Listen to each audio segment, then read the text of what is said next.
Mes parents ont dit à ma fille de 11 ans qu'il n'y avait pas de place pour elle à la table de Noël. Elle se tenait sur leur perron en tenant un sac de cadeaux qu'elle avait emballé elle-même et ils ont fermé la porte. Elle a marché près de 3 kilomètres dans l'obscurité par une température de -5 degrés pour rejoindre une maison vide. Quand je l'ai découvert, je n'ai pas crié. J'ai passé un seul appel téléphonique.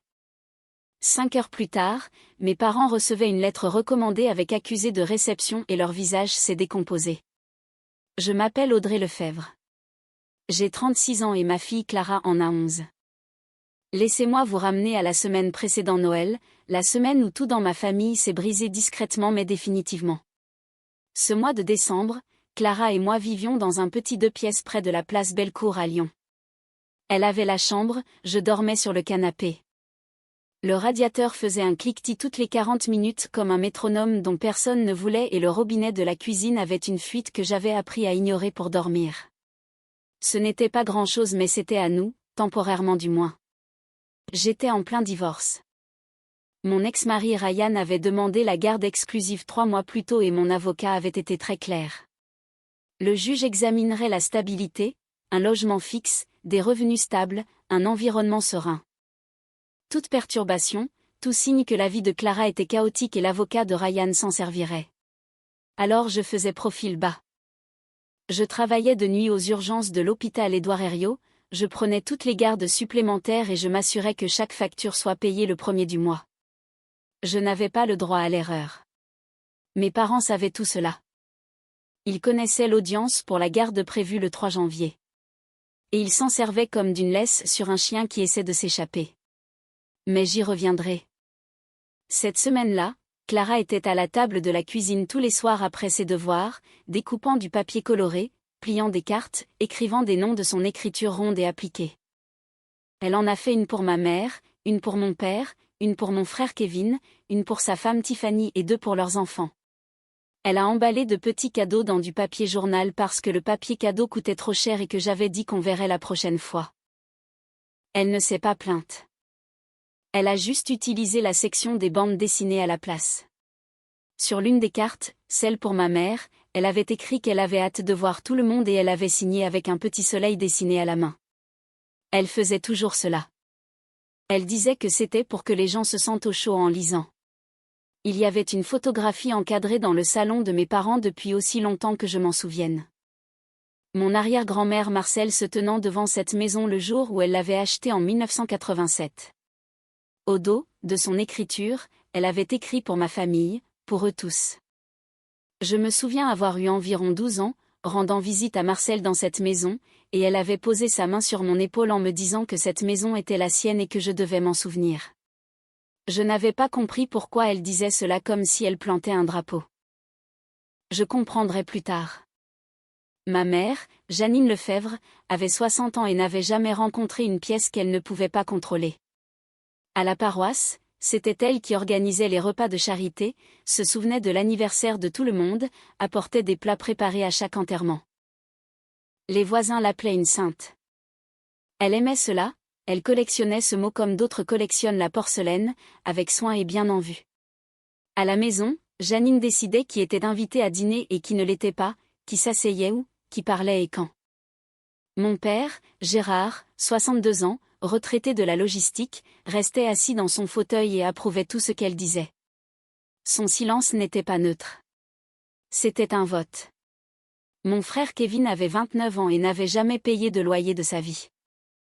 Il vendait des voitures dans une concession à Écully, gagnait un salaire moyen mais dépensait comme s'il gagnait le double car nos parents couvraient la différence.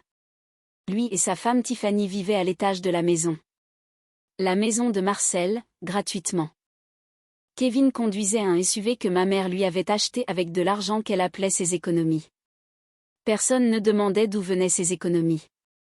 Moi, j'avais payé mes études d'infirmière avec des prêts et des services de nuit dans un café. Quand je me suis mariée, ma mère a dit de faire simple et qu'une cérémonie en extérieur suffirait. Quand Kevin s'est marié, elle a réservé un domaine à 15 000 €. Quand j'ai demandé le divorce, elle a dit qu'une femme devrait savoir comment garder son mari. Quand Kevin et Tiffany ont failli se séparer il y a 2 ans, elle a dit que Tiffany devait être plus patiente avec lui. Chaque semaine, elle m'appelait, non pas pour prendre des nouvelles, mais pour me rappeler de ne rien faire de stupide avant l'audience de garde. L'implication n'était pas subtile. Si tu fais des vagues, tu n'auras nulle part où aller et le juge le saura. Une fois, je l'ai vu fermer son ordinateur portable rapidement quand je suis entrée dans la cuisine. L'écran affichait le logo Airbnb. Je n'y ai pas prêté attention à l'époque. C'était une erreur. Le plan pour Noël était simple. Je devais faire une double garde de 18h à 6h du matin car les heures de fête étaient payées double et j'avais besoin de chaque centime pour l'avocat.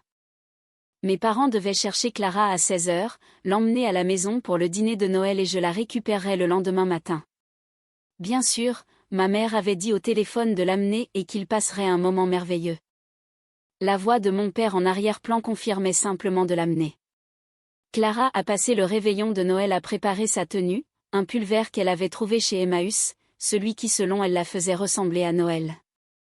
Elle a disposé les cadeaux dans un sac en toile, chacun étiqueté avec un petit soleil. J'ai préparé ces affaires cet après-midi-là comme si je préparais un sac de déploiement, manteau lourd, bonnet en laine, gants, écharpe. J'ai glissé une barre de céréales dans sa poche au cas où le dîner tarderait. Et j'y ai mis autre chose. Un de mes vieux téléphones. Pas de forfait data, pas d'application, juste la possibilité de passer des appels. J'avais programmé 2 numéros dedans, le mien et celui de Léa. Léa était ma meilleure amie, infirmière dans le même service. Elle connaissait Clara depuis sa naissance. Si quoi que ce soit arrivait et que j'étais occupée par une urgence sans signal, Clara pouvait joindre Léa. Juste au cas où, j'ai dit à Clara, si tu ne peux pas m'avoir, appelle Tata Léa. Clara a glissé le téléphone dans la poche de son manteau et a souri en me disant de me détendre car c'était juste la maison de papy et mamie. À 15h45 le jour de Noël, j'ai embrassé son front sur le parking de l'hôpital, je l'ai regardé monter dans la voiture de ma mère avec son sac de cadeaux, son pull vert et ses petits soleils, puis je suis entrée aux urgences. C'était la dernière fois que je voyais ma fille sourire pendant plusieurs jours. Tout ce que je vais vous dire provient de 3 sources, ce que Clara m'a raconté après, le message vocal qu'elle a laissé sur mon téléphone et le journal d'appel du vieux téléphone que je lui avais donné. Je n'étais pas là. Je posais une perfusion sur un homme de 60 ans souffrant de douleurs thoraciques quand c'est arrivé. Mais j'ai entendu l'histoire assez de fois maintenant pour la voir.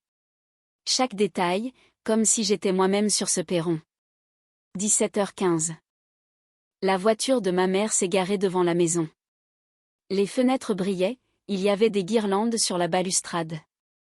La couronne sur la porte d'entrée était celle que ma mère achetait neuve chaque année.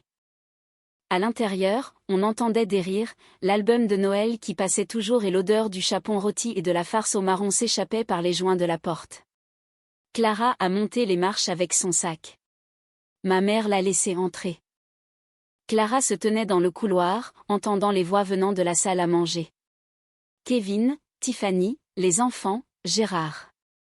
Elle a commencé à enlever son manteau. Puis ma mère est allée dans la cuisine. Clara a entendu des voix basses. Son nom, la voix de Kevin, puis celle de ma mère. Puis plus rien pendant 1 minute. 17h30. Ma mère est ressortie. Son visage avait changé. La chaleur avait disparu. Remplacée par cette expression polie et pratique qu'elle portait quand elle s'apprêtait à dire quelque chose de cruel en le qualifiant de raisonnable. Elle a dit à Clara qu'ils avaient un petit problème et que la table était pleine. Les beaux-parents de Kevin étaient arrivés à la dernière minute.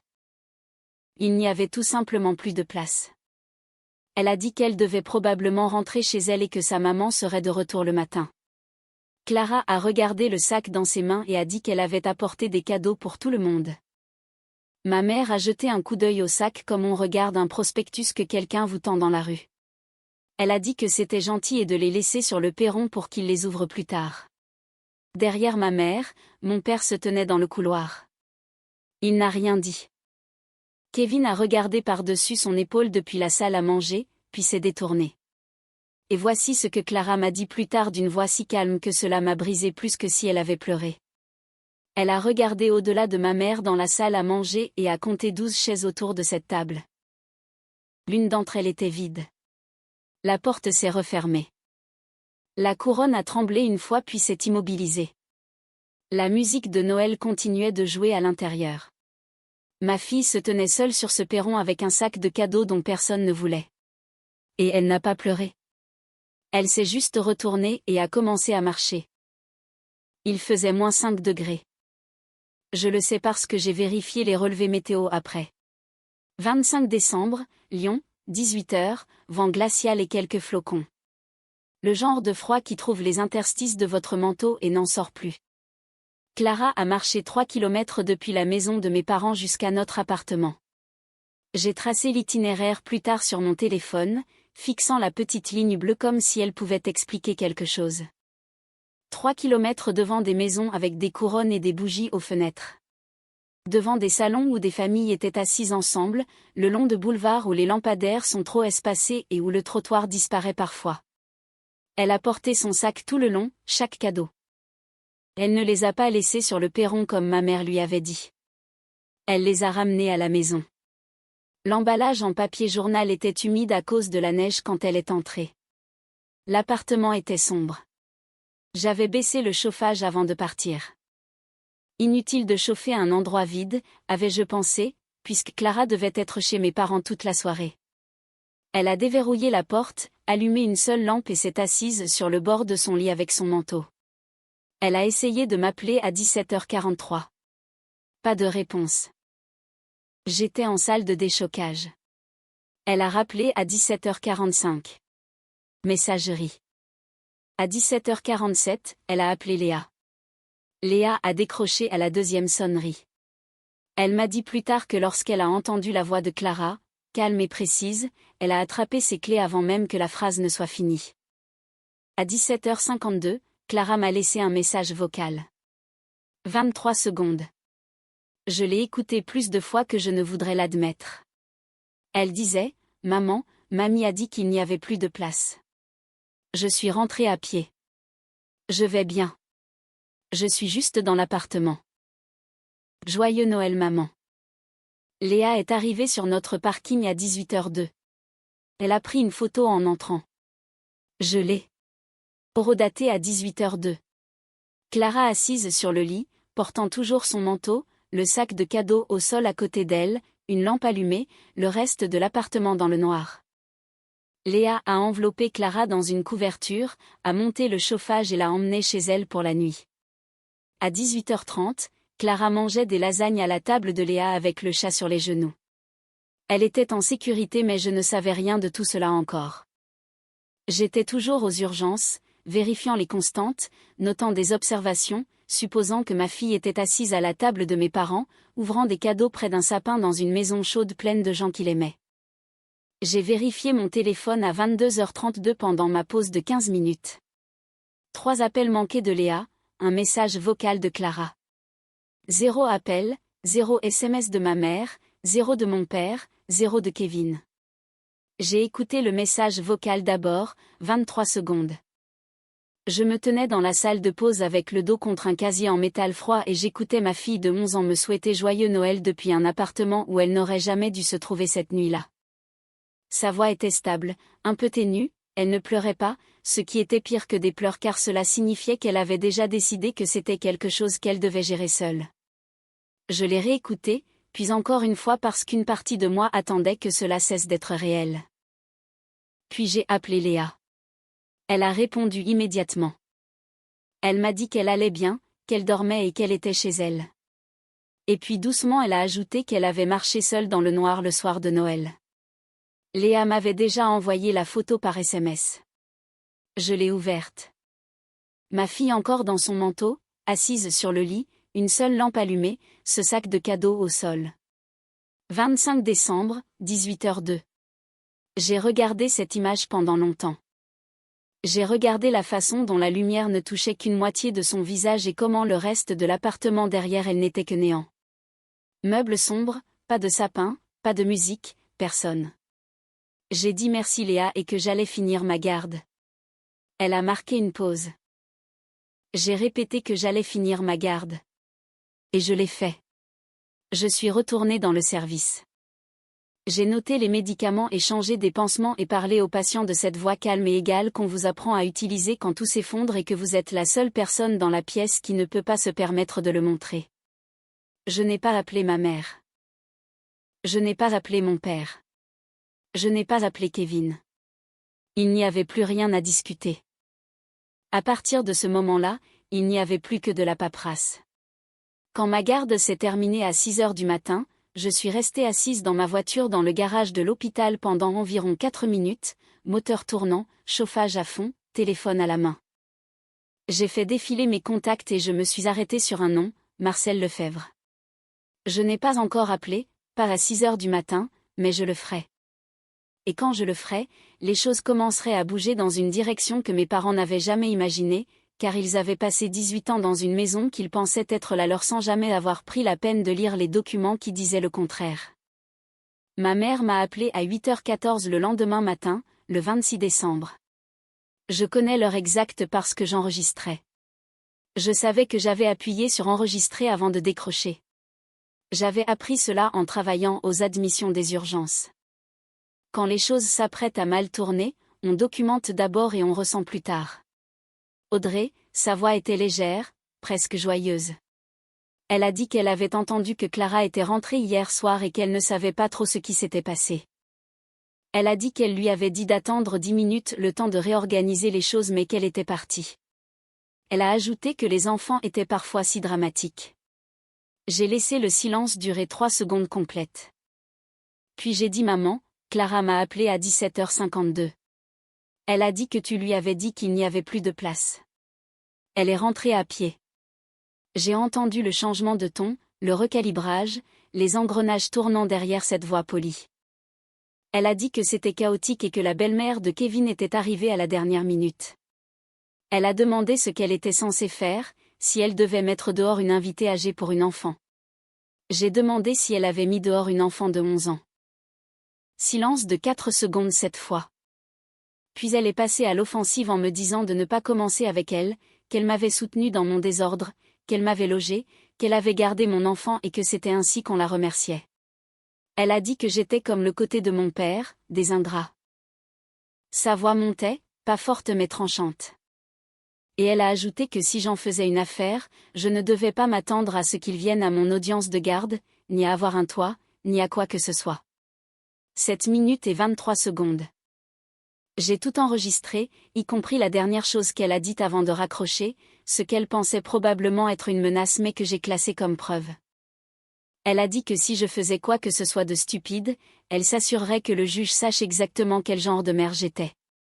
J'ai posé le téléphone sur le comptoir. J'ai regardé le fichier d'enregistrement et je l'ai enregistré dans un dossier que je venais de créer nommé preuve.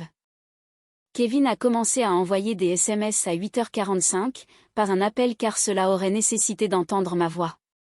8h45, maman m'a dit que tu en faisais tout un plat pour hier soir, sérieux. 8h47, Clara va bien, les gamins rentrent à pied tout le temps, arrête d'être dramatique. 8h52, tu dois t'excuser auprès de maman, elle pleure. 9h01, si tu pousses trop, je jure que je dirai à l'avocat de ton ex que tu es instable. Je n'ai répondu à aucun. J'ai fait des captures d'écran de chacun. En milieu de matinée, la machine était lancée. Janine avait déjà appelé sa sœur, ma tante Diane, et livré sa version. Audrey a abandonné Clara chez nous puis nous a blâmés. Tante Diane m'a appelé à 10h15, la voix douce d'une inquiétude qui ne m'était pas destinée. Elle a dit que ma mère était dévastée et m'a demandé de laisser tomber puisque c'était Noël. Je lui ai demandé si elle lui avait dit que Clara était rentrée seule dans le noir. Un silence. Elle a dit que Clara était partie d'elle-même. J'ai rappelé qu'elle avait 11 ans. Un autre silence plus long. Elle n'avait pas de réponse alors elle a dit qu'elle prierait pour la famille et a raccroché. J'allais poser mon téléphone quand il a vibré une fois de plus. Kevin encore. Mais ce message était différent. Le genre d'erreur qui n'arrive que lorsqu'on mène 2 conversations à la fois et qu'on envoie le mauvais message à la mauvaise personne. 9h22, de Kevin, destiné à Janine. Ne t'inquiète pas maman, elle ne fera rien, elle a besoin de nous pour l'histoire de la garde, elle est piégée. Je l'ai lu 2 fois. Puis j'ai fait une capture d'écran et je l'ai enregistré dans le dossier preuve juste en dessous des autres. Il avait raison sur un point. J'avais besoin d'eux pour 9 jours encore. L'audience de garde était le 3 janvier. Après cela, la laisse tomberait. Mais Kevin ne savait rien de la laisse. Il ne connaissait que le piège. Et les gens qui pensent que vous êtes piégés cessent de surveiller ce qu'ils disent. Je devrais vous donner un peu d'histoire parce que ce qui s'est passé à Noël n'est pas arrivé de nulle part. C'était la note la plus forte d'une chanson qui jouait toute ma vie. Dans la famille Lefebvre, il y avait 2 types d'enfants, l'investissement et la dépense. Kevin était l'investissement. J'étais la dépense. Kevin avait abandonné la fac après 3 semestres. Mes parents avaient payé chaque centime de ses frais. J'avais payé mes études d'infirmière moi-même. Quand j'ai eu mon diplôme, ma mère a dit qu'au moins j'avais fini quelque chose. Quand Kevin a eu un travail de vendeur de voitures, elle a organisé un dîner en son honneur. Quand je me suis mariée, Janine m'a dit de faire simple. Budget réduit, tout ce que je pouvais rassembler. Quand Kevin a épousé Tiffany 2 ans plus tard, ma mère a réservé un domaine avec un lustre et une pièce montée et a fait un chèque de 15 000 €. Elle appelait cela un investissement pour son avenir. Quand mon mariage s'est effondré, elle a dit qu'une femme devait savoir garder son mari. Et puis il y avait la façon dont il traitait Clara. Les 2 enfants de Kevin étaient ses bébés. Janine les publiait sur Facebook chaque semaine. Clara était l'enfant d'Audrey, ou parfois juste la petite. Le Noël dernier, Clara avait été placée à une petite table pliante dans le couloir pendant que tout le monde était à la table principale. Quand elle a demandé pourquoi, ma mère a dit que la grande table était pour la famille proche. Clara a demandé si elle n'était pas de la famille proche. Ma mère a changé de sujet. J'avais encaissé. J'étais terrifiée qu'un faux mouvement me coûte ma fille au tribunal. Mais quelqu'un d'autre avait entendu parler de ce moment lors d'un appel téléphonique dont je ne savais même pas l'existence. Marcel. Elle avait entendu et n'avait rien dit. Pas encore. Elle attendait. Parlons de la maison. C'était une grande maison bourgeoise sur une rue bordée d'arbres dans une banlieue chic de Lyon. Crépi blanc, volets noirs, grand jardin. Mon arrière-grand-mère Marcel l'avait acheté en 1987 avec l'argent de 40 ans de comptabilité. Elle y a élevé son fils, mon grand-père. Quand il est décédé en 2003, elle y est restée encore 2 ans. En 2005, elle a créé une structure juridique pour la maison et s'est nommée gestionnaire. Le document avait une clause directrice que je ne lirai que bien plus tard. La propriété doit servir à la famille, tous les membres, sans exclusion. En 2012, Marcel est parti en maison de retraite spécialisée. Janine et Gérard se sont installés. Pas de bail, pas de loyer, juste un accord verbal disant qu'ils s'occuperaient des lieux. Kevin et Tiffany ont pris l'étage 3 ans après. Gratuit aussi, sans bail. Pendant 18 ans, mes parents ont vécu dans cette maison sans payer 1 euro. Et quelque part en chemin, ils ont commencé à en parler comme si c'était la leur. Comme si la femme qui l'avait réellement achetée, la femme assise dans une maison de retraite à 1 heure de là, s'était simplement volatilisée. Mais il y avait le sous-sol, un espace aménagé qui servait de salle de jeu quand j'étais enfant. Il y a 3 ans, Janine l'avait fait rénover. Nouvelle serrure, entrée séparée par le jardin. Elle avait dit à tout le monde que le sous-sol était humide et dangereux. Elle avait dit à Marcel qu'il y avait un problème de moisissure. Personne n'y descendait. Cette nuit-là, le 26 décembre, après le SMS de Kevin et l'appel de tante Diane, j'ai ouvert l'application Airbnb sur mon téléphone et j'ai tapé l'adresse de mes parents. Cela a pris 4 secondes. Suite chaleureuse en rez-de-jardin, 47 commentaires. Badge de super hôte, 89 € la nuit. Nom de l'hôte Janinelle. J'ai fait défiler les photos. Et c'était là. Le vieux sous-sol de Marcel. Nouveaux meubles, nouveaux draps, un petit panier de produits de toilette sur la table de nuit. 47 commentaires 5 étoiles dans une maison qui ne lui appartenait pas. Dans un sous-sol qu'elle disait dangereux pour une femme de 90 ans. J'ai tout capturé. L'annonce, les commentaires, les prix, le profil. 26 décembre, 23h30. Puis j'ai fermé l'application et je suis restée assise dans le silence. Le lendemain matin, j'allais appeler Marcel. J'ai appelé à 7h15 le 27 décembre. Marcel se levait à l'aube toute sa vie. Elle a décroché à la 3e sonnerie. Cette voix, un peu cassée mais précise. Elle a dit: Audrey, tu appelles tôt, que s'est-il passé? Je lui ai tout raconté. Clara à la porte, l'excuse du manque de place, le retour à pied, l'appartement sombre, le message vocal. Marcel a fait silence. Le silence de quelqu'un qui compte. J'ai attendu 10 secondes. Puis elle a parlé et sa voix n'avait pas changé d'un iota. Elle a dit que cette maison avait 12 chaises et une table qui pouvaient en accueillir 14 et qu'elle les avait toutes achetées. Je lui ai parlé de l'annonce Airbnb, du sous-sol, des revenus sous le nom de Janine. Un autre silence. 5 secondes cette fois. Elle a dit qu'ainsi elle gagnait de l'argent sur sa maison et renvoyait son arrière-petite-fille à la porte le soir de Noël. Ce n'était pas une question. C'était un verdict. Elle m'a demandé si j'avais les captures d'écran. J'ai répondu que oui. Elle a dit qu'elle appelait Maître Dumont ce matin. Maître Dumont était son notaire et avocat. Avant de raccrocher, Marcel a dit une dernière chose. Elle savait déjà que quelque chose n'allait pas. Le Noël dernier, Clara l'avait appelé pour lui souhaiter joyeux Noël et lui avait dit qu'elle était seule à la petite table. Janine avait prétendu que Clara préférait cela. Marcel a dit qu'elle l'avait cru mais qu'elle ne la croirait plus jamais.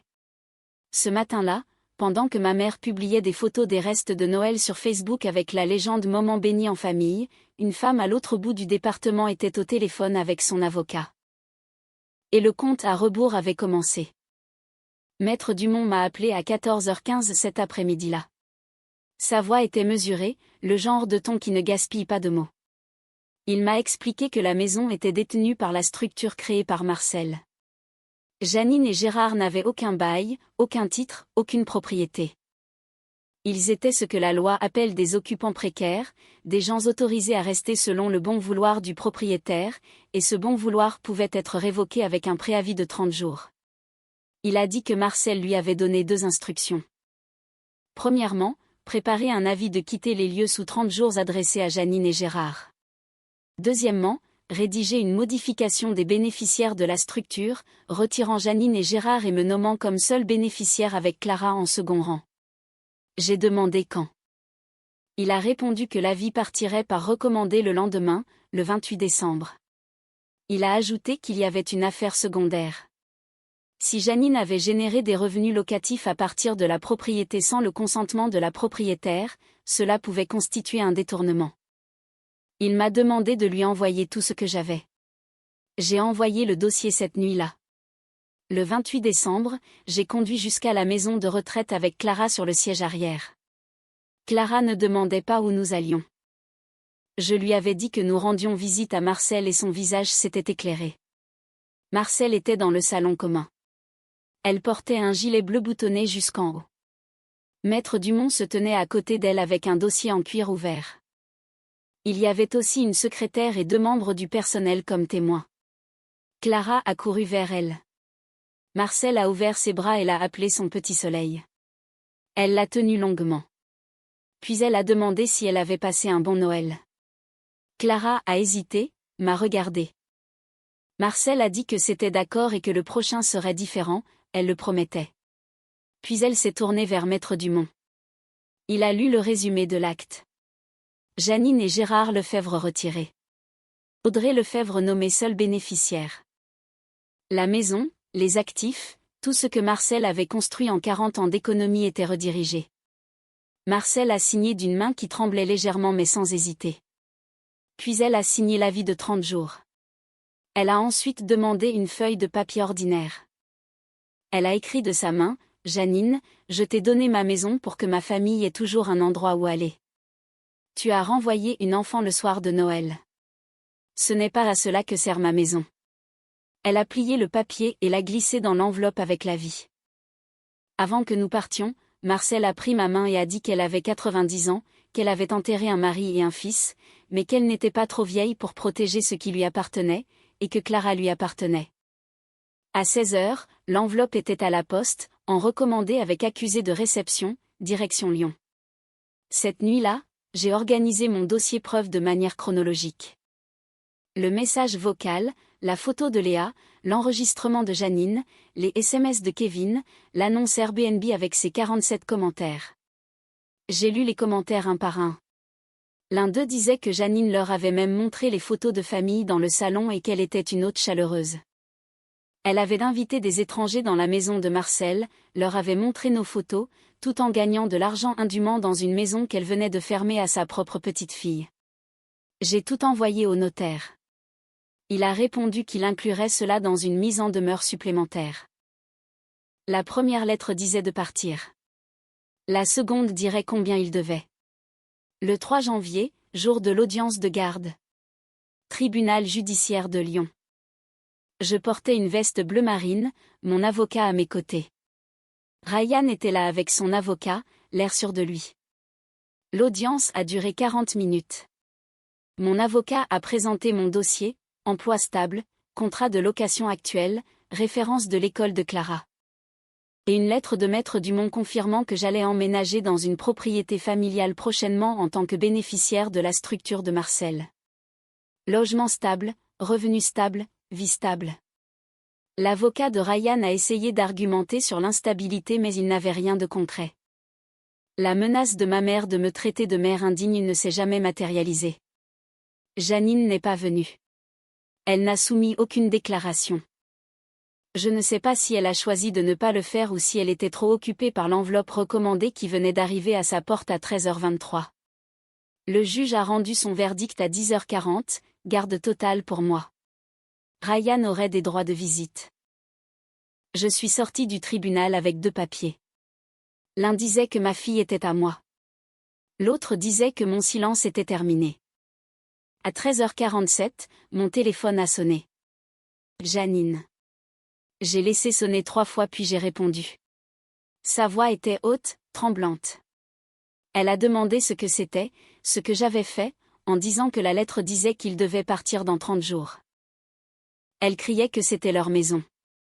J'ai répondu calmement que c'était la maison de Marcel et que cela l'avait toujours été. Elle a dit que Marcel était sénile et qu'elle contesterait. J'ai répondu qu'elle avait été évaluée par son médecin la semaine dernière, qu'elle était lucide et que l'acte était valide. Mon père a pris le téléphone, disant que c'était ridicule et qu'il vivait là depuis 18 ans. J'ai dit que Marcel avait décidé ainsi et qu'ils avaient 30 jours. Janine a repris le téléphone en demandant où ils étaient censés aller. J'ai laissé un silence de 3 secondes puis j'ai dit que je ne savais pas mais peut-être quelque part où il y aurait assez de place. Elle a raccroché. Le compte à rebours était lancé. Ma mère n'a pas cherché à s'excuser. Sa première réaction a été de jouer la comédie. Le 4 janvier, elle a posté sur Facebook un message public demandant de prier pour leur famille car leur fille aînée manipulait sa grand-mère de 90 ans pour leur prendre leur maison.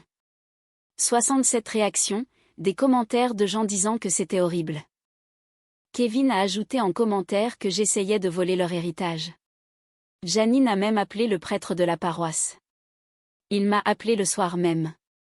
Je lui ai demandé si ma mère lui avait dit qu'elle avait mis ma fille de 11 ans à la porte le soir de Noël. Il a marqué un temps d'arrêt. Il a dit qu'elle avait parlé d'un malentendu. J'ai proposé de lui faire écouter le message vocal de 23 secondes de ma fille dans un appartement vide. Il n'a pas répondu et a dit qu'il prierait pour nous. Je n'ai pas répondu publiquement sur Facebook. La vérité n'avait pas besoin de s'étaler là-bas. 4 parents m'ont appelé en 5 jours, tous avec le même discours me demandant de m'excuser et de penser à l'âge de mes parents. Personne n'a demandé comment allait Clara. Pas une seule fois. Marcel m'appelait chaque soir, sa voix comme une main courante sur un escalier que j'avais peur de monter. Elle me disait de tenir bon. Un soir, elle m'a confié qu'en 1978 sa propre belle-mère lui avait dit qu'elle n'était pas la bienvenue pour le repas de famille car elle ne cuisinait pas assez bien. Elle s'était promis qu'aucune femme de sa famille ne ressentirait plus jamais cela. Janine a engagé un avocat qui a prétendu qu'ils avaient une forme de droit au maintien dans les lieux après 18 ans. Maître Dumont a répondu avec 4 pages de documents, le titre de propriété, le certificat médical de Marcel, et comme une grenade, le résumé de l'annonce Airbnb avec l'estimation des revenus de 48 000 €.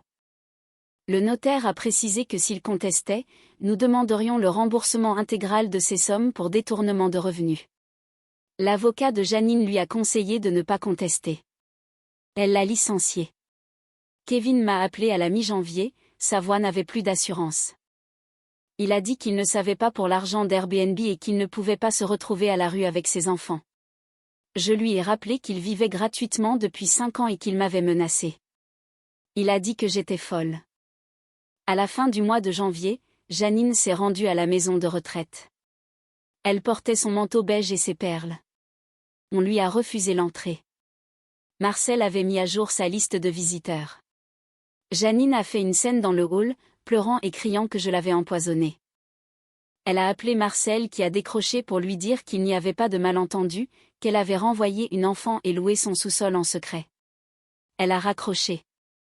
La deuxième enveloppe est arrivée le 3 février. Une mise en demeure pour le remboursement de 52 340 €, le montant exact généré par Airbnb sur 3 ans. Mon père m'a appelé, sa voix était brisée. Il a dit qu'il n'avait pas cet argent, que Janine l'avait dépensé pour le SUV de Kevin, des croisières et des cartes de crédit. J'ai répondu que c'était entre eux et l'avocat de Marcel. La famille parfaite de Facebook était en train de s'auto-dévorer. Kevin s'est retourné contre Janine quand il a compris que l'argent du SUV était volé. Gérard a enfin tenu tête à Janine en lui disant qu'elle avait loué le sous-sol et dépensé l'argent. Ils ont déménagé le 2 février. Kevin et Tiffany ont trouvé un petit appartement. Janine et Gérard ont pris un studio, payant leur premier loyer en 18 ans. Je suis allée à la maison le lendemain. Janine avait tout emporté, les meubles, les rideaux, même les trophées de Kevin. Mais elle avait laissé la photographie de Marcel devant la maison avec le mot au dos disant pour ma famille. Je l'ai décrochée, j'ai essuyé le verre et je l'ai remise bien droite. Nous avons emménagé fin février. Clara a monté les marches avec son sac à dos et a demandé si c'était à nous. J'ai dit que c'était à Marcel et qu'elle nous laissait en prendre soin. Clara a choisi la chambre avec vue sur le jardin. Elle a tourné sur elle-même dans la pièce vide. Je l'ai inscrite à un cours de dessin le samedi. Elle avait arrêté de dessiner après Noël.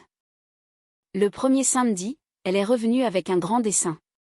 Une maison avec une grande table et 14 chaises. Chaque chaise avait un nom. Marcel, maman, Tata Léa, et au milieu, la chaise avec la meilleure vue, Clara. Elle ne se dessinait plus à une petite table. Elle se dessinait à la grande. Et chaque chaise avait un petit soleil. Janine m'a envoyé une lettre en mars, demandant si on pouvait parler car cela était allé assez loin. Pas d'excuses, rien sur les 50 000 €.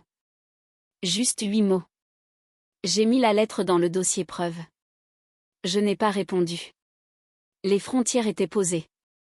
Ce n'était pas une punition mais une porte qui fonctionnait enfin. Marcel m'a dit qu'elle n'était pas en colère mais déçue, et qu'elle ne laisserait jamais la déception passer avant la sécurité de son arrière-petite-fille. Le printemps est arrivé. Clara fait du vélo devant la maison.